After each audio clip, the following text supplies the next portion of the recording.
you tired of hot days, sweltering nights, turning into a raisin constantly, or attaching ice water bottles to the back of your fan, potentially setting yourself, your house and your family on fire?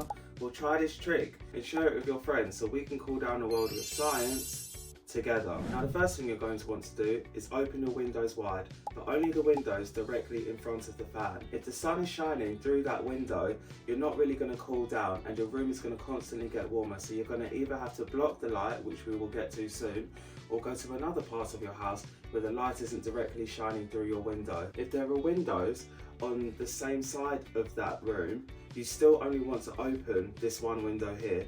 And if there are windows on the opposite side of your room, you're going to want to keep those closed as well. I know it doesn't make sense to some because people say that you should open both sides to pull the draft of air through, and that does work. But if it is 30 degrees outside and that hot air is moving from one side of your room, coming through your room and then exiting that way because of the wind, all of that hot air outside is just going to keep warming you up and your room up. It's not ever going to cool you down. The lower you are in the house or your property, the quicker you will feel this effect because heat rises.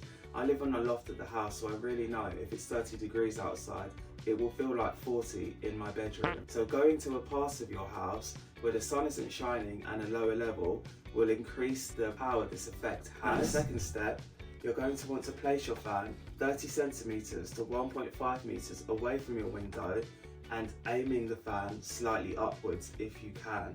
Now, the reason why we place it 1.5 meters to 30 centimeters away from the window is because your fan doesn't shoot air in straight lines, it shoots air in cones like this, and you want that cone of air to completely cover the circumference of your window. And you also want all the hot air in your room to be forced to the back of the fan and pulled and blown straight out the whole of the window. This is called the Venturi Effect, and it's a direct application of the Bernoulli principle. It also creates negative pressure in your room, which turns your room effectively into a vacuum. And if you could imagine a vacuum seal pack and you put the hoover on the end and you suck out all the air and then the vacuum pack compresses, that's what your room is doing effectively. You want to keep your door shut when you're doing this because if we go back, adding to the vacuum pack example, if there are holes in the vacuum pack, it's not going to completely suck out all of the air. So it's important to keep your door shut and other windows closed. This is a high velocity floor fan. This is a very powerful fan. The more powerful fans you have, the quicker this effect will be. So I would suggest to buy a few of these to really cool down yourself quickly without an AC and save electricity rather than buying an AC that guzzles electric. Now you can add multiple fans, but the same principles apply, meaning that you want to place your other fans, whether that be 2, 3, 4, 5, however many you want. You can go on to infinity if you like, but you want to place it 1.5 meters away from the first fan and with the airflow of the other fans directed into the back of the first fan. If you add another fan behind this one, you want it to be 1.5 meters away, again with the airflow directed into the back of this fan. You don't want to put the fans directly behind each other, you want to stagger them.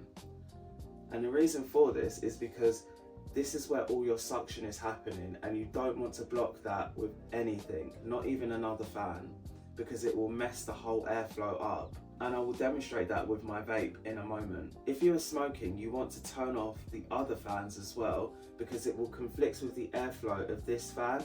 You want to position yourself besides this fan, facing the back of the fan. I'm going to now demonstrate this with my vape, but I'm going to face the camera so that you can see the vape particles being pulled away from me into the back of the fan and out of the window. If I did position myself directly behind this fan, all of the vape particles would blow into me first and be dispersed in all directions before being pulled to the back of the fan. And this is the same principle when using multiple fans. Now the next step is blocking the light. And this is the most dangerous step of them all, so please exercise caution when doing this.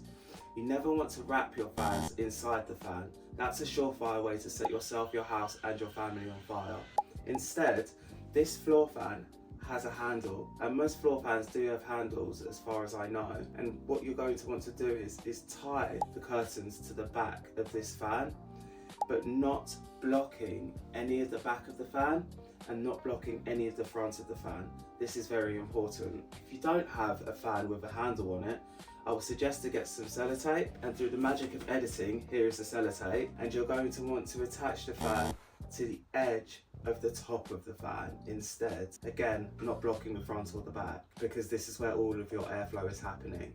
If you have blackout curtains, even better. If you don't have curtains at all, I would suggest to use a light sheet to cover your windows and give you the same effect a curtain would have as well. Fourth and final step, you want to place a dry towel on both the in and out of the bottom of your door. This is because as all of this suction is happening, all of the hot air in the rest of your property will be pulled through the gap at the bottom of your door and enter your room, effectively never cooling you down.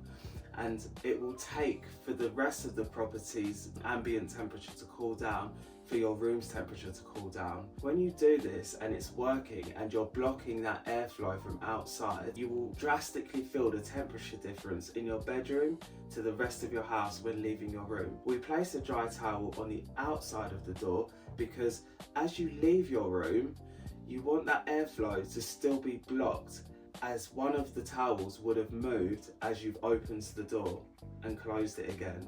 You never want to keep your door open at all when performing this method. Now, placing the dry towel at the bottom of the door completes this Venturi effect and creates negative pressure in your room, and is taking us back to the example with the vacuum sealed pack. This completes all of that. If you are desperately hot and you really want to feel that wind chill effect where the fan is blowing directly on you, and you have multiple fans, I would suggest to sit between the airflow of the second fan and your first fan. You don't really want to block this fan because this is doing all of the hard work for you. I have been using this method for literally months on end now to avoid just sweating sitting down in my room, and it really does work. You won't suffocate either, don't worry, because I'm still alive to tell the tale.